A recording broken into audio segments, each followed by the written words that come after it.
இப்போ இந்த லெமன் இதுக்குள்ள போட்டா ஃப்ளோட் ஆகுமா ஃப்ளோட் ஆகாதா? சரி வாங்க போட்டு பார்ப்போம்.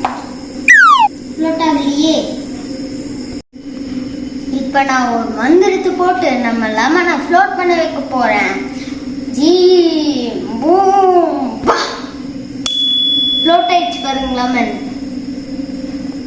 இதுக்கு பின்னாடி என்ன சயின்ஸ் இருக்குன்னு பார்க்கலாமா? Hi friends, welcome to science கதர் 11. இப்போ நம்ம பார்க்க போற டாபிக் வந்து வாட்டர் டென்சிட்டி. வாட்டர் டென்சிட்டினா ஒரு வாட்டர்ல எவ்வளவு மாலிகூல்ஸ் இருக்குங்கிறது தான் வாட்டர் டென்சிட்டி. அப்படின்னா நம்ம ஒரு ரூம்குள்ள 3 பேர் இருந்தா எவ்வளவு டென்சிட்டி இருக்கும்? Low density. அதுவே 100 பேர் கிட்ட இருந்தா ஹை டென்சிட்டி. அதே தான் வாட்டருக்கும் எவ்வளவு வாட்டர் மாலிகூல் இருக்குங்கிறது பொறுத்து தான். போடுற ஆப்ஜெக்டோட வெயிட் வந்து வாட்டர் டென்சிட்டியோட அதிகமா இருந்துச்சுன்னா அது உள்ள போயிடும். அதுவே கம்மியா இருந்துச்சுன்னா அது மேல மிதக்கும். அதனாலதான் நம்ம டென்னிஸ் பால் போட்டா மேல மிதக்குது, ஹாட் பால் போட்டா கீழே போயிடும் தண்ணிக்குள்ள. என்ன பண்ணோம்னா நார்மல் வாட்டர்ல உப்பு போட்டோம். உப்பு போட்டா என்ன ஆகும்? வாட்டரோட டென்சிட்டி வந்து அதிகமாயிடும். லெமனோட வெயிட்டோட அதிகமா இருக்கனால லெமன் ஃப்ளோட் ஆகுது.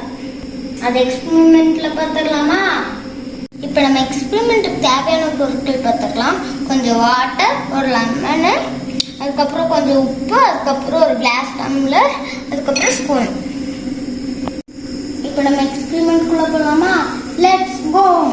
ஃபர்ஸ்ட் தண்ணி ஊற்றிக்கோங்க. அதுக்கப்புறம் 2 ஸ்பூன் உப்பு போட்டுக்கோங்க.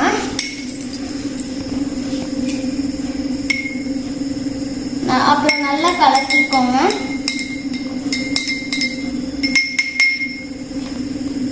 இப்போ நல்லா கரைஞ்சிருச்சு. இப்போ நம்ம லெமன் போடலாம். ஃப்ளோட் ஆயிடுச்சு. இப்போ எதனாலன்னா நம்ம உப்பு போட்டோடனே வாட்டரோட டென்சிட்டி லெமனோட வெயிட்டோட அதிகமாயிடுச்சு. அதனால வந்து நம்ம லெமன் வெதுக்குது.